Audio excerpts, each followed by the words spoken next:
My name is Elvin Shabazian. My name is Ann Collins. Hi, my name is Charlotte Tannenbaum. I'm Brandon Prang. My name is Carolyn Tillery.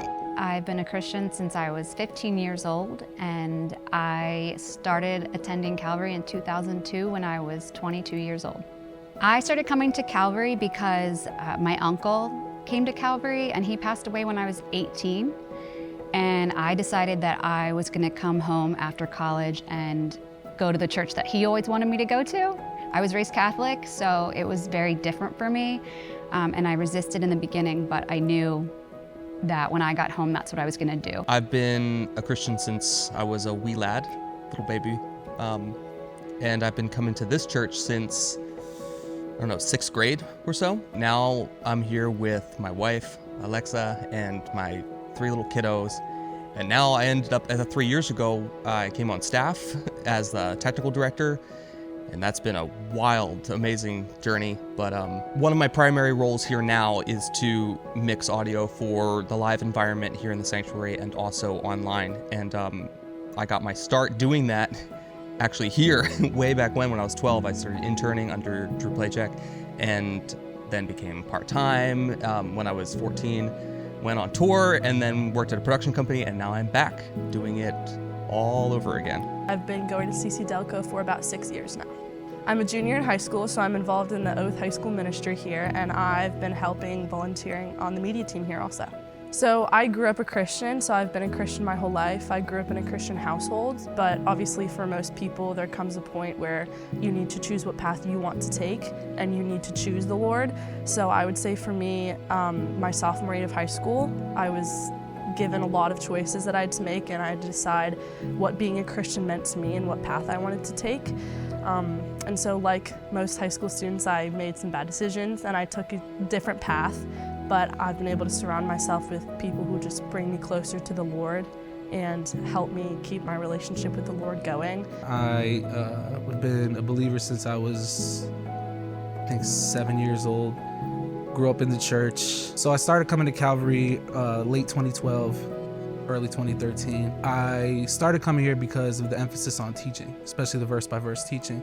I think at that phase of my walk, teaching was very important in understanding doctrine and all those things. And at that stage, I was, my music career had started to take off. I've been doing a lot of different projects, and God had really been blessing me in that area. And as you know, the music industry can be a very tumultuous place. And so the emphasis on community and the emphasis on teaching and mentorship had to be a priority so that I could stay grounded, and Calvary's been huge for that for me. I have been a Christian over 50 years. I've been in Calvary Chapel for about 4 years. You know, when you start as a young child, your faith walk is kind of innocent. And then as you graduate and get more mature, God really kind of homes in on you to be a little more into Him. Why I ended up here was my husband passed away. It was right before the pandemic started. And one of the members here, Kay, started talking about a guest speaker, and we had similarities in what she was saying, and she invited me. I had nowhere to go.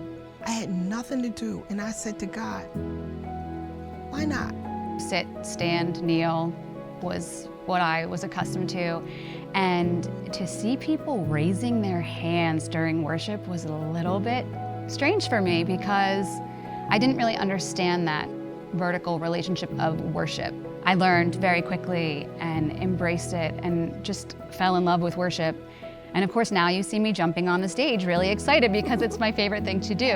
That led me to really want to get involved with children's worship, because they are the next generation. They are going to be the leaders of this church. And it was so important to me that they understood what I came to understand through attending church here. And I just wanted them to have this love for worship, to just be passionate about being okay raising their hands and expressing themselves and just coming before God and being who they are and who He created them to be, and do the thing that He created them to do. I kept working and reading the Bible, and I kind of got to be able to choose. I wanted the Lord, and I wanted to be able to choose that path, and He gave me the confidence and the the want to start going to the high school ministry here.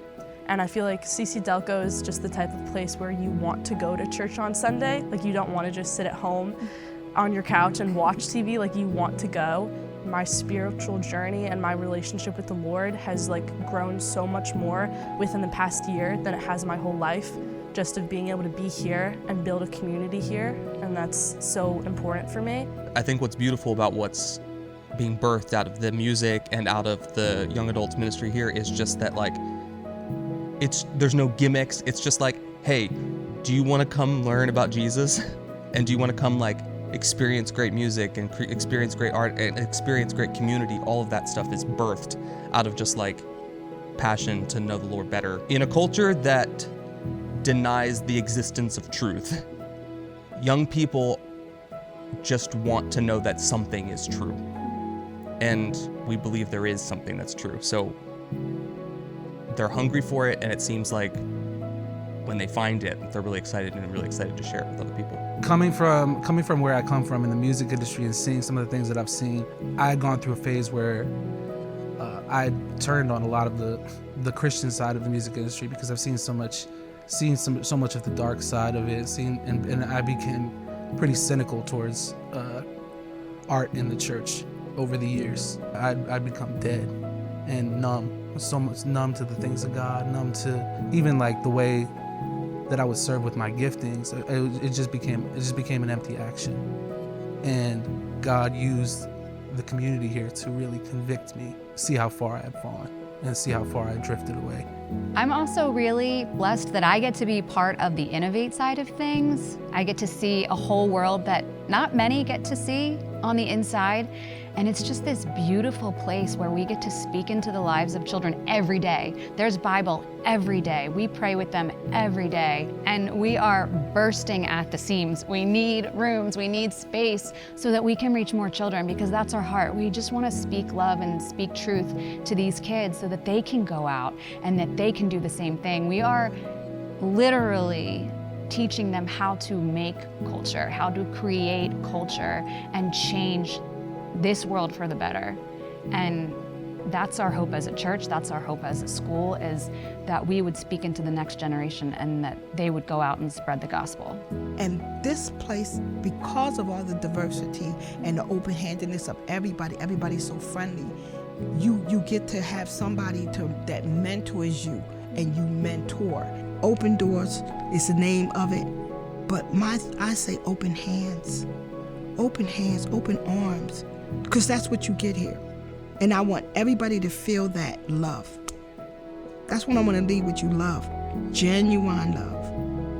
The change and the transformation that's happened in my own life is a result of the leadership here, the teaching here, and the people here.